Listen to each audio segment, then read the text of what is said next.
Em 17 de outubro de 2022, todos os 287 moradores do condomínio Brisas do Atlântico, em Guarujá, foram evacuados.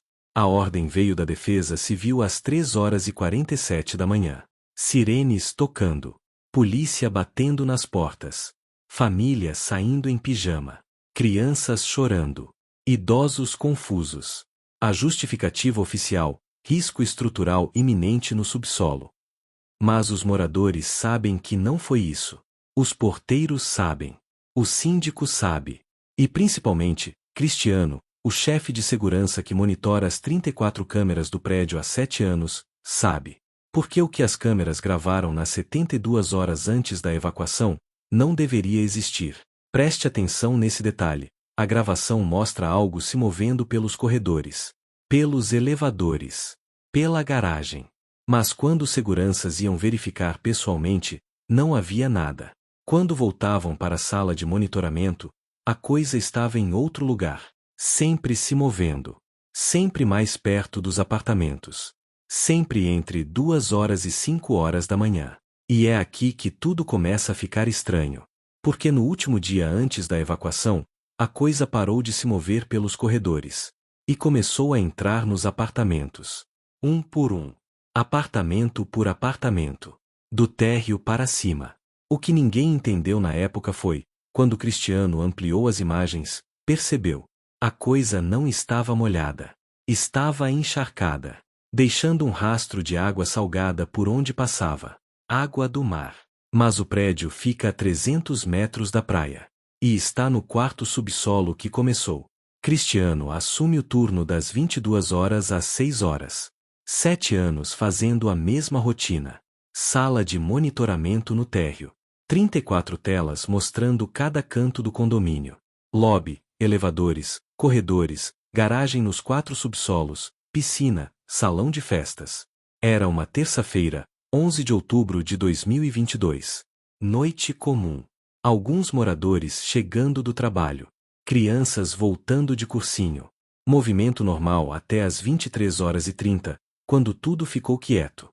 Cristiano fazia a ronda virtual. Clicava de câmera em câmera. Checando. Tudo normal. Tudo parado. Até que viu algo na câmera do subsolo 4. Um brilho. Refletindo na parede. Como se alguém estivesse com uma lanterna. Mas o estacionamento estava vazio. Todos os carros parados. Nenhuma pessoa. Ele ampliou a imagem.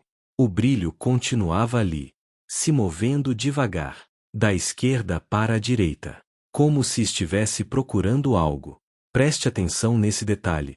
Cristiano ligou para o porteiro da guarita. Tem alguém no subsolo 4? Negativo. Última entrada foi às 22h15. Cristiano mudou para a câmera do elevador que acessa o subsolo. Vazio. Ninguém tinha descido. Mas o brilho continuava se movendo. Agora mais devagar, mais deliberado. Cristiano pegou o rádio. Chamou Jonas, o vigia que faz ronda. Jonas, desce no subsolo 4. Tem algo estranho ali. Vou descer. Cristiano observou pelas câmeras. Jonas entrando no elevador. Descendo. Porta abrindo no subsolo 4. Jonas saindo com lanterna em punho. E é aqui que tudo começa a ficar estranho. Porque no momento em que Jonas entrou no subsolo, o brilho sumiu. Simplesmente desapareceu. Cristiano mudou de câmera. Varreu todo o subsolo. Nada. Jonas andando sozinho. Checando entre os carros. Iluminando os cantos. Não tem nada aqui, Jonas falou no rádio. Mas quando Jonas voltou para o elevador, Cristiano viu. O brilho apareceu de novo. Atrás de Jonas. Seguindo ele. Jonas não viu nada. Subiu de volta. Deve ter sido reflexo de algum farol na rua, ele disse quando chegou na sala de monitoramento. Mas Cristiano não estava convencido. Ele voltou à gravação. Assistiu de novo. Frame por frame. E percebeu algo que não tinha notado antes. O brilho deixava um rastro. No chão. Uma linha molhada. Como se algo encharcado estivesse se arrastando. Jonas, você viu água no chão lá embaixo? Não. Tava seco. Cristiano conferiu a câmera ao vivo. O subsolo estava seco. Nenhum rastro. Nenhuma marca. Mas na gravação, estava ali. Claro. Visível. Ele salvou o arquivo. Mandou para o próprio e-mail. Pensou em mostrar para o síndico de manhã. Às 2h34, o alarme de incêndio disparou. Subsolo 3. Cristiano pulou da cadeira. Checou as câmeras. Nenhuma fumaça. Nenhum fogo. Mas o sensor tinha sido acionado. Preste atenção nesse detalhe. Quando Cristiano olhou a câmera do subsolo 3, viu. O brilho estava lá. Na frente do sensor de incêndio. Como se estivesse testando. Como se estivesse aprendendo. Jonas desceu de novo. Desativou o alarme. Deve ter dado curto no sensor. Mas Cristiano sabia que não. E quando Jonas subiu, o brilho apareceu no subsolo 2. E então no subsolo 1. E então no térreo. Subindo. Andar por andar. Como se estivesse explorando o prédio. Mapeando. Às 4h18, o brilho desapareceu completamente. Cristiano ficou observando todas as câmeras até o fim do turno. Nada mais aconteceu. Mas quando ele foi embora às 6h, percebeu. Na porta da sala de monitoramento. No chão. Do lado de fora. Havia um rastro de água. Salgada. Dava para sentir o cheiro. O cheiro de mar. E o que aconteceu depois mudou tudo. Porque o rastro não levava para a saída. Levava para dentro do prédio. Em direção aos elevadores. Cristiano mostrou as gravações para o síndico na manhã seguinte. Dr. Henrique, advogado, 52 anos, morador do bloco B, 9º andar. Deve ser vazamento de algum cano. Reflexo da luz, ele disse, pouco interessado. Dr. Henrique, água não sobe do subsolo sozinha. E não deixa rastro só na gravação. O síndico suspirou. Vou chamar um técnico para verificar os sensores. E o encanamento. Mas antes que pudesse fazer qualquer coisa, os relatos começaram. Às 14h, Dona Marlene, do 3º andar, ligou para a portaria. Tem alguém batendo na minha porta. Mas quando eu abro, não tem ninguém. Às 15h30, o Sr. Paulo, do 7º andar. O elevador parou no meu andar sozinho. A porta abriu. Mas não tinha ninguém dentro. E tinha um cheiro de praia. Às 17h, Júlia, uma estudante do 5º andar. Eu juro que tem alguém andando no corredor de madrugada. Eu ouço passos molhados. Como se alguém tivesse saído da piscina. Preste atenção nesse detalhe. Todos os relatos tinham algo em comum. Aconteciam de madrugada. Entre 2h e 5h. E todos descreviam água. Rastros molhados. Cheiro de mar. O síndico convocou reunião de emergência. 20 moradores compareceram. Todos com histórias parecidas. Alguns achavam que era vandalismo. Outros, problema estrutural. Alguns poucos sussurravam, é algo mais. Cristiano mostrou as gravações da noite anterior. O brilho. O rastro. Os sensores disparando. A sala ficou em silêncio. Foi quando Dona Cida, a moradora mais antiga do prédio, falou. Ela morava ali desde 1987, quando o prédio foi inaugurado. Esse prédio foi construído em cima de um cemitério antigo. Cemitério de escravos que trabalhavam no porto. Eles removeram os corpos em 1985. Pelo menos, disseram que removeram todos. E é aqui que a história muda de tom. Porque Dona Cida contou que em 1998, durante uma reforma no subsolo 4, os operários encontraram algo. Ossos. Humanos. Escondidos atrás de uma parede. A construtora abafou. Recolocou os ossos. Fechou a parede. Ninguém precisava saber. Após a reunião, Cristiano não conseguiu parar de pensar. Cemitério antigo. Ossos escondidos. Subsolo 4. Onde tudo começou. Ele voltou para a sala de monitoramento naquela noite. Decidiu fazer algo que nunca tinha feito, revisar gravações antigas. O sistema guardava arquivos dos últimos 5 anos em um servidor. Começou por 2021. Pesquisou por atividades anormais no subsolo 4. Nada. Alguns sensores disparando. Nada demais. Nada. Uma semana em julho. Vários sensores disparando. Sempre entre 2 horas e 4 horas. Sempre no subsolo 4. Cristiano abriu os arquivos. Assistiu. E viu. O mesmo brilho. O mesmo padrão. Se movendo. Explorando. Mas há 4 anos, ele ficava apenas no subsolo 4. Não subia. Preste atenção nesse detalhe. Cristiano percebeu que a cada ano, o brilho subia um andar. 2018, subsolo 4. 2019, subsolo 3. 2020, subsolo 2. 2021, subsolo 1. E agora, em 2022, tinha chegado no térreo. E estava começando a subir para os andares residenciais. Cristiano sentiu um calafrio. Havia um padrão. Uma progressão. Como se algo estivesse lentamente ganhando força.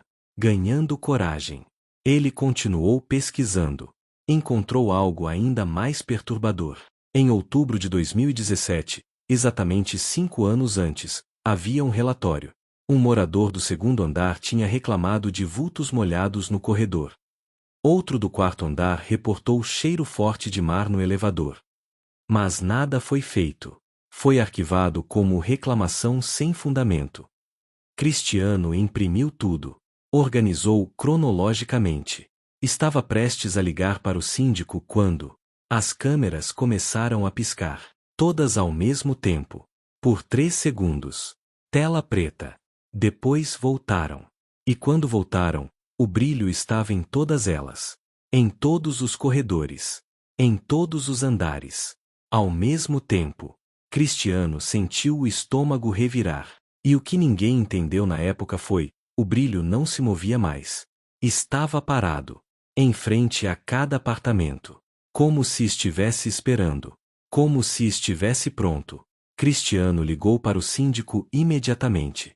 23 horas e 47. Doutor Henrique, o senhor precisa ver isso. Agora. O síndico chegou em 15 minutos. Entrou na sala de monitoramento. Olhou as telas. E empalideceu. O que é isso? Não sei. Mas está em todos os andares. Na frente de todos os apartamentos. Doutor Henrique pegou o celular. Começou a ligar para o administrador do condomínio. Para a polícia. Para a defesa civil. Mas antes que conseguisse completar qualquer ligação, as luzes do prédio começaram a piscar. Todas. Em sequência. De cima para baixo. Como uma onda. E então os elevadores começaram a se mover. Sozinhos. Subindo e descendo. Sem ninguém dentro. Sem parar. Sem responder aos comandos. Preste atenção nesse detalhe. Nas câmeras dos elevadores vazios, o brilho estava lá. Em cada um. Se movendo. Se multiplicando. O interfone da portaria tocou. E então outro. E outro. Dezenas de apartamentos ligando ao mesmo tempo. Todos dizendo a mesma coisa. Tem alguém batendo na porta. Tem água entrando por baixo da porta. Cristiano e o síndico correram para o lobby. Viram moradores começando a sair dos apartamentos. Famílias assustadas. Crianças chorando. Tem água saindo do elevador. Alguém gritou do 6º andar. Cristiano olhou as câmeras. Água. Escorrendo dos elevadores. Formando poças nos corredores. Mas não era água limpa. Era água escura. Densa. Com cheiro. O síndico ligou para o corpo de bombeiros. Precisamos evacuar o prédio. Agora. Às 0h23, os primeiros bombeiros chegaram. Subiram para avaliar. E quando chegaram no 8º andar, viram algo que fez o comandante parar. No corredor. Pegadas. Molhadas. Centenas delas. Todas levando na mesma direção. Todas convergindo para o apartamento 804. E o apartamento 804 estava vazio há 3 meses. Nunca tinha sido ocupado. E o que aconteceu depois mudou tudo. Porque quando abriram a porta, viram. O apartamento estava alagado. 1 metro de água. Água do mar. Com algas. Com areia. com conchas. No meio da sala, flutuando na água, havia algo. Uma corrente. Antiga. Enferrujada. Com algemas. Algemas ainda fechadas. O comandante dos bombeiros saiu do apartamento pálido. Pegou o rádio. Precisamos de reforço. E precisamos evacuar todos. Todos. Agora. Às 2h15, a sirene de evacuação foi acionada. A Defesa Civil chegou com 3 viaturas. Polícia Militar bloqueou as ruas ao redor. Risco estrutural no subsolo. Possível desabamento. Saiam imediatamente. 287 moradores. 124 apartamentos. Evacuação total. Pessoas saindo de pijama. Carregando crianças. Idosos em cadeiras de rodas. Pets em caixas de transporte. O condomínio em frente abriu o salão de festas para receber os evacuados. Hotéis próximos foram contatados. Familiares ligados. Mas alguns moradores se recusavam a sair. Eu não vou sair sem saber o que está acontecendo de verdade. Foi quando um engenheiro estrutural da Defesa Civil desceu ao subsolo 4 com uma equipe. Cristiano foi junto, levando as gravações. Eles chegaram na área onde, segundo Dona Cida, os ossos tinham sido encontrados em 1998. Preste atenção nesse detalhe. A parede estava rachada. Uma fissura que não existia antes. E de dentro da fissura, escorria água. Água salgada. Água do mar. Isso não faz sentido, o engenheiro murmurou. A gente tá a 300 metros da praia. E bem acima do nível do mar. Um dos bombeiros iluminou dentro da fissura com uma lanterna potente. E gritou. Dentro da parede.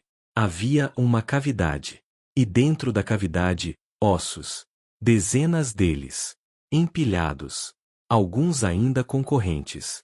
Alguns com marcas de violência. E no meio dos ossos, água. Subindo. Como se estivesse sendo bombeada de algum lugar. Como se o mar estivesse invadindo o prédio por dentro. O engenheiro pegou o rádio. Evacuar todos agora. E interditar o prédio. Esse lugar não é seguro. Mas Cristiano sabia que não era sobre segurança estrutural. Era sobre outra coisa. Algo que tinha sido enterrado. Esquecido. E que agora estava voltando. Às 3h47, o último morador saiu do prédio. Portões lacrados. Fita de isolamento amarela. Guardas na entrada. O prédio ficou vazio. Mas as câmeras continuaram ligadas.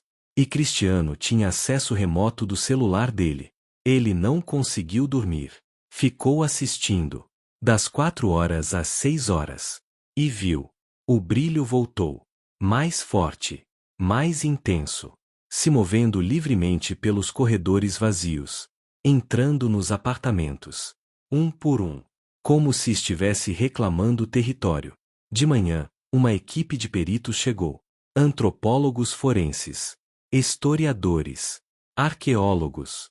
Todos querendo entender o que tinha sido encontrado no subsolo. Doutora Marina Lopes, antropóloga, liderou a investigação. Ela analisou os ossos. Datação preliminar, entre 1850 e 1870. Período da escravidão. Marcas de violência evidentes. Correntes que indicavam confinamento. Esses corpos foram enterrados às pressas. Sem ritual. Sem respeito. Como se não fossem humanos. Preste atenção nesse detalhe. Doutora Marina encontrou registros históricos. Naquele local, antes de ser construído o condomínio, havia um armazém do porto. Um lugar onde escravos africanos eram mantidos antes de serem vendidos. Muitos morriam ali. De doença, de maus tratos, de desespero. Quando morriam, eram enterrados no quintal. Sem nome.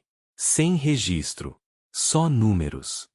Os registros indicavam mais de 200 corpos enterrados ali entre 1850 e 1888. Quando a escravidão foi abolida, o armazém foi demolido. O terreno ficou abandonado por quase um século.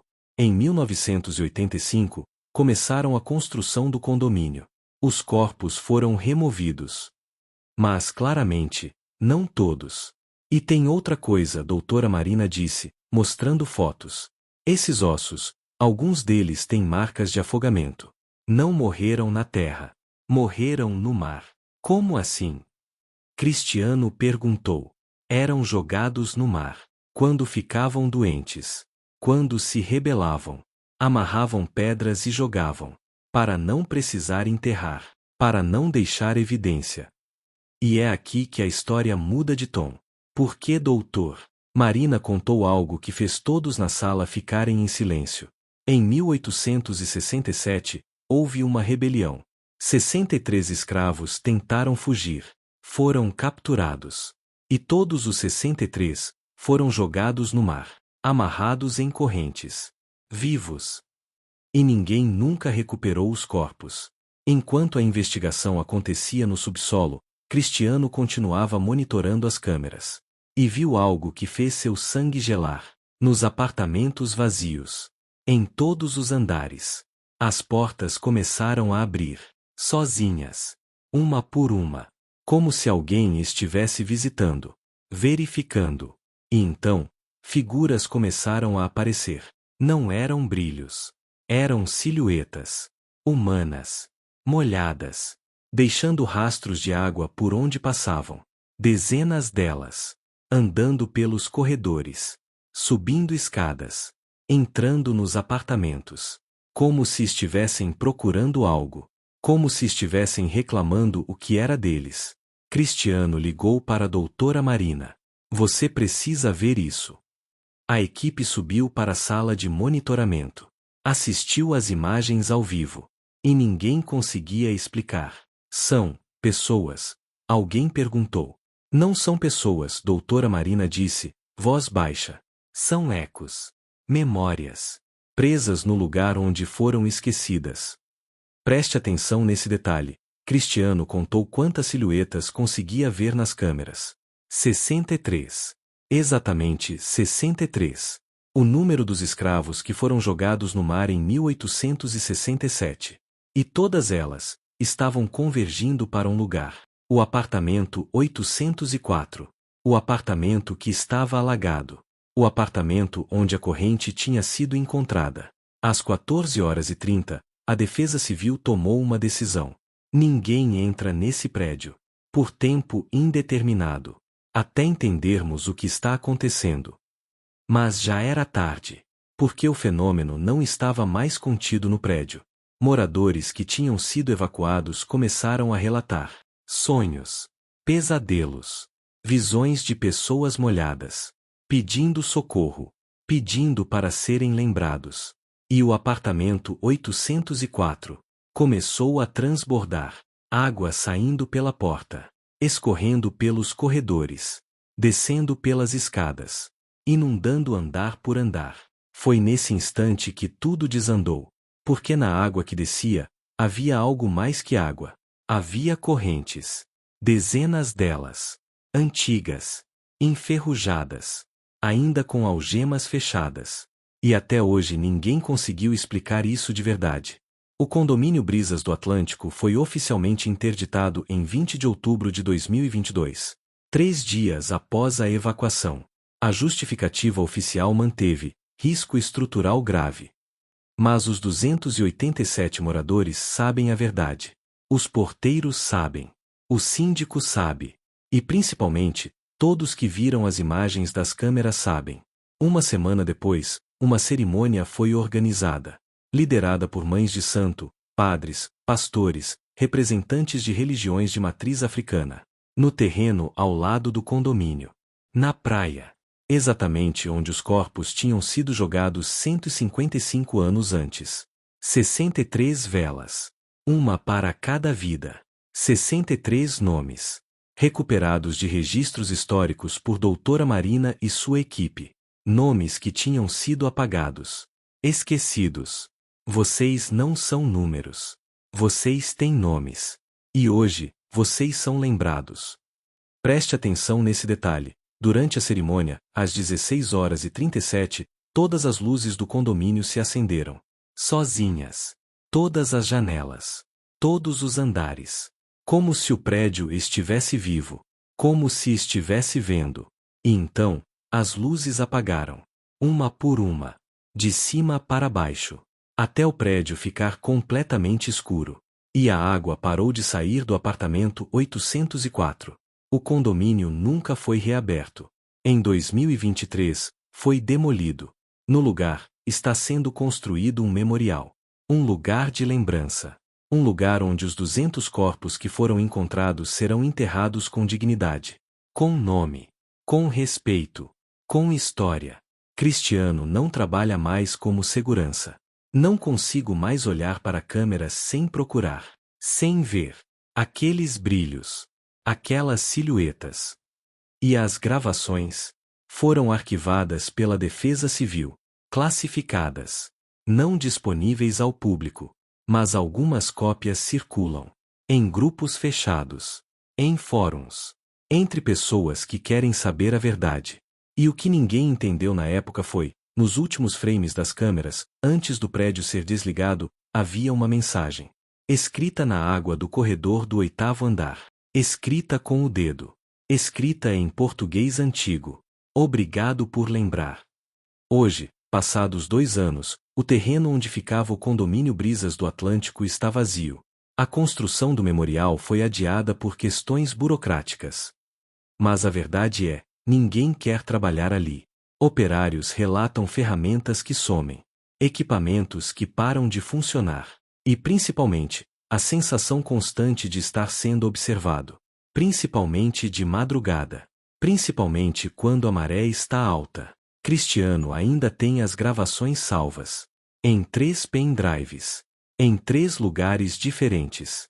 Caso alguém tente apagar. Caso alguém tente esquecer de novo. Doutora Marina escreveu um artigo. Publicado em uma revista acadêmica. Memórias submersas. O caso do condomínio Brisas do Atlântico e a arqueologia do trauma. Poucos leram. Mas os que leram, entenderam. Os 287 moradores foram realocados. Indenizados. Mas muitos ainda se encontram. Ainda compartilham sonhos. Sonhos onde estão embaixo d'água. Onde correntes pesam nos pulsos. Onde a voz do oceano chama. Preste atenção nesse detalhe final. Em outubro de 2024, exatamente 2 anos depois, houve um fenômeno estranho na praia do Guarujá. Durante 3 noites seguidas, entre 2 horas e 5 horas da manhã, a água do mar ficou completamente parada. Sem ondas. Sem movimento. Como vidro. E na água parada, reflexos. Dezenas de rostos. Olhando para cima. Olhando para a praia. Como se esperassem algo. E o silêncio daquele lugar dizia algo. Conte nos comentários. Você já morou em prédio onde aconteciam coisas inexplicáveis? Já viu algo em câmeras de segurança que não deveria estar lá? Já sentiu que um lugar tinha memória? Porque no litoral de São Paulo, existe um terreno que ninguém quer. Existe uma história que tentaram apagar. E existem 200 almas que esperaram 170 anos para serem lembradas. Se você acredita que alguns lugares guardam memória do sofrimento, escreva nos comentários. Algumas dores nunca são esquecidas.